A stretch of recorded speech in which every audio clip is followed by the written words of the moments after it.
சொன்னார், அழுதேன், என்னை எடுத்துக்கப்பான்னு மெட்ராஸில் இருந்தேன். அப்போ சொன்னார், நீ கிராமம் ஊழியத்துக்கு போ அப்படின்னாரு.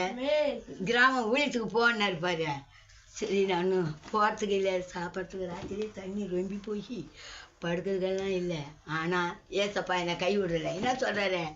கலங்காத தெரியாத மனமே, நான் காத்துடுவேன் உன்னை தினமும், கண்மணி போல காத்துடுவேன், கண்மணி போல காத்துடுவேன், கழுகு போல உம்மை நானும் நெறித்திடுவேன், நான் உன்னை விட்டு விளங்குவது இல்லை, நான் உன்னை என்ன கைவிட போறதில்லை, பயப்படாதே மனமே, நான் காத்துடுவேன் உன்னை தினமும். ஆமென். அல்லேலூயா.